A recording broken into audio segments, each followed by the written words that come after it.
Hey guys, it's Amber. Welcome to the Kraftgali Video Hop. This hop is taking place over 2 days. The first day is going to be a video hop. Second day is going to be an Instagram hop. So there's loads of inspiration, and today I'm sharing 5 ways that you can add color to your card making or paper craft projects. Of course, every hop needs a giveaway, and I'll have all of those details as well as the next stop listed down below.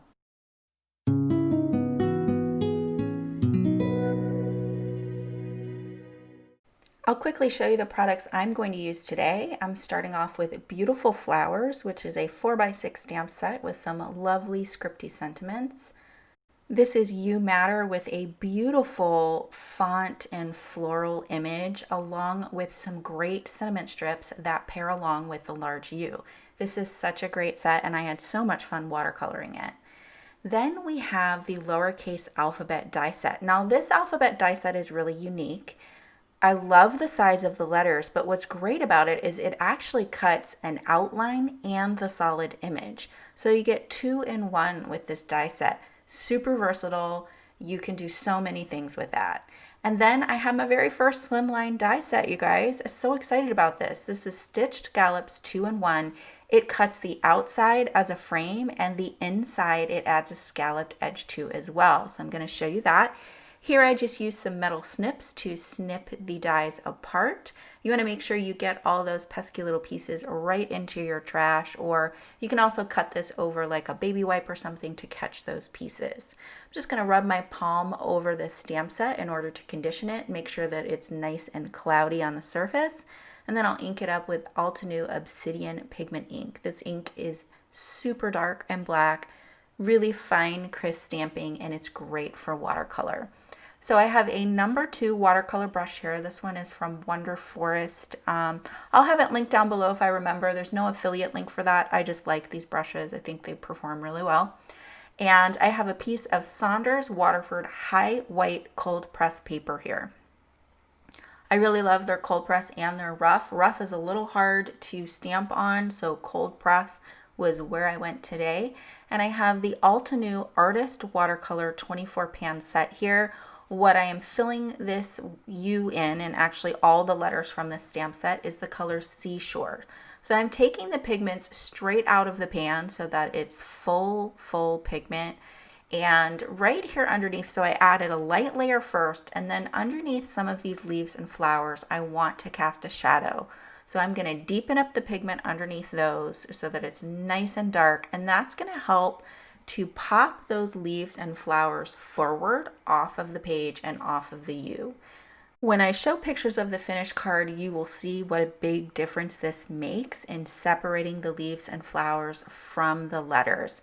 Huge difference, and you can already kind of see that happening here where it just pulls those leaves and flowers forward. So don't be afraid of the darker colors. Don't be afraid of the darker pigment. Once you get your darker pigment down, just rinse your brush off and make sure it's just lightly damp, that there's not a lot of water on it, and then you can blend out that edge as long as it's still wet.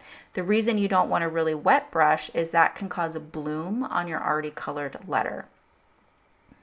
So now I have some really watered down pink pigment here, and I think that this is a mixture of the cherry blossom color and a little bit of the red cosmos, which is more of a red, less of a pink, or less of a fuchsia. And I'm starting with a really watered down layer of it. Those petals are still slightly damp, and now I'm dropping in the fully saturated cherry blossom color, which is just straight out of the pan. It's not watered down at all. My brush is damp and I just have kind of like thick pigment on there.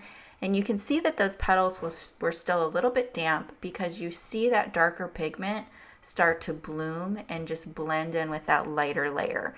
And that's all I'm going to do, you guys. I'm not going to try and move the color around any more than what I'm doing here. I'm just going to drop it in and leave it alone and let it blend on its own. I want the tips of these petals to stay really light so that it doesn't just turn into a big blob. And that's really easy to it's so easy for that to happen when you're working in such a small space. So here you can see me messing with it a little bit. And so, like I said, you kind of just want to drop it in, leave it alone. This is risky what I'm doing right here. So we'll leave it there and then we'll move on to the leaves. Such a pretty color. I love this color combination. So I colored up all of the roses in that cherry blossom pink, and I'm going to do these buttercup style flowers with Pocket Full of Sunshine. Super bright yellow. I mean, this yellow is almost like a neon. And so for my shadows, I'm going to put in a layer of that. And then for my shadows, I'm going to use Fall Harvest, which is like an ochre color. It's more like a yellow ochre. That's going to add a deep dark shadow there. And again, for my shadows, I'm just taking it directly out of the pan. So this is a really easy watercolor set to use because a lot of the times, I'd say most of the time, I do use the paint straight out of the pan, except for those lighter layers where I water it down. In some of my future videos coming up, I do start to mix these colors a little bit more, but the majority of the time I use them straight out of the pan. Now for the green, I believe I'm using Rainforest, which is a little bit of a yellow green. You can see that I have a couple of the greens mixed up there, and I believe that's Rainforest, Tropical Forest, and just a tad bit of Green Meadows, which is the darkest green in the bunch. And so I'm just doing wet to dry technique, wet on my brush, the paper was dry, and I'm filling in those leaves with no shadows on the leaves to keep the focus on the sentiment and on the flowers. So here I have the largest stitched scallop 2-in-1 die here. I'm just going to tape that to my panel. And you know, it's always a little bit scary when you die cut something you've watercolored, right? Because you don't want to ruin something that you've worked so hard on.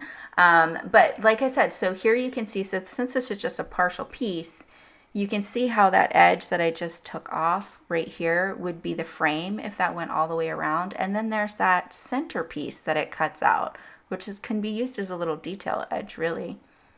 So backing up, our first way to add color to your cards is to watercolor your stamped images. I decided that I wanted a background piece, so the second way I'm going to add color is to watercolor a background.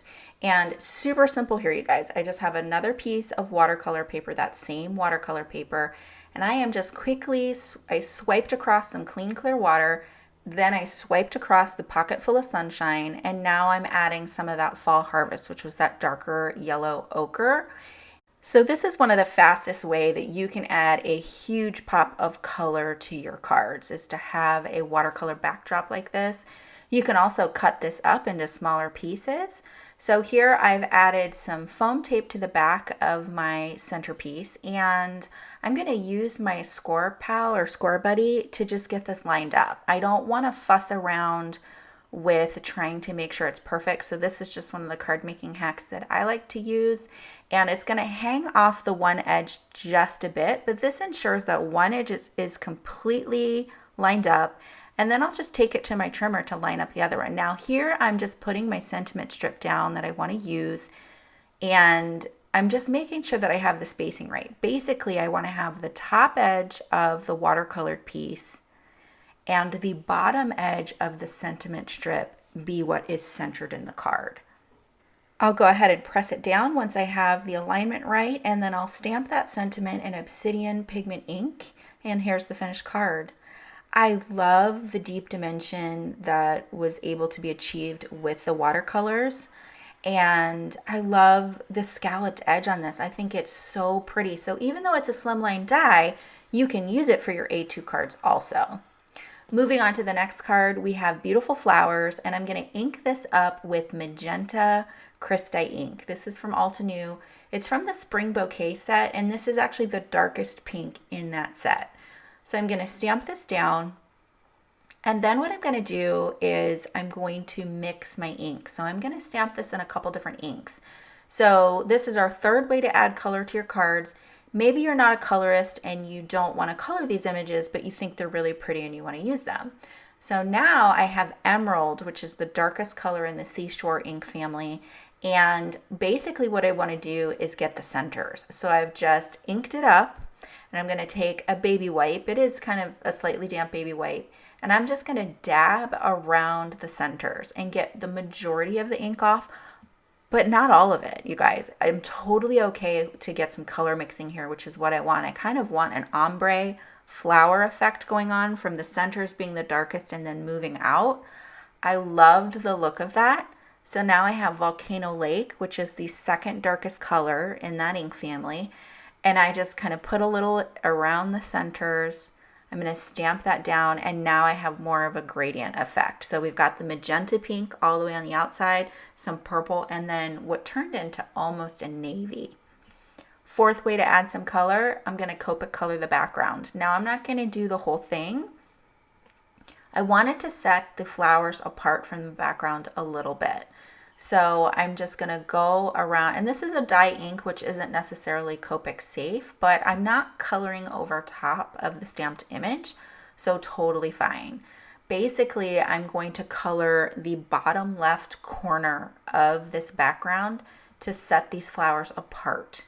And it just adds another pop of color, almost acts like a little bit of a frame, and just a really easy way to add an additional color to your background without having to mask anything or die cut anything or fussy cut anything. And I'm coloring this with a BG10 Copic sketch marker. So now for my die cut letters, I wanted to have a similar color palette. I don't have cardstock in this color, so I'm taking those same ink pads directly to the paper. So this is the fifth way you can add color to your paper crafting project. And so I have the magenta, the Volcano Lake, and so I'm kind of just swiping it over. I'm making sure to swipe on top of the magenta to get that deep purple, and then also have that Volcano Lake out across the edges. So I have more of a solid look on the left-hand side, and this side I'm using less pressure on the ink pad and have more of a sketchy look. I'm thinking that I want to use the piece on the right. Here I've die cut hugs. I don't end up using these you guys, but I wanted to show you, look at that outline, the outline and the solid piece. Isn't that awesome? So versatile. So I feel like those letters are too busy because of the sketchy feel of that. So I then die cut you out of the more solid panel. And then I picked a sentiment actually from the You Matter stamp set to complete this sentiment. So I have you out of the dies, and then Make Me Smile, which is from the You Matter stamp set. I'm just using my ruler here to get these lined up. I'm using it kind of along with my grid mat, and just lining it up with the other two letters to get my Y in the. Here's the finished card. I popped up the U on some Darice double-sided foam strips, and I love the gradation of color in the stamped image. I hope you guys enjoyed these projects featuring 5 ways to add color to your cards and this brand new Kraftgali release. If you did, be sure to subscribe and like down below. Be sure also to check out the details for the next person on the hop so you can continue along, and the details for the hop tomorrow and the giveaway. Thanks so much for joining me today. If you enjoyed this video, please consider subscribing, liking, and ringing that bell so you don't miss any new inspiration. Here's a couple more videos for you before you leave, and I'll see you real soon.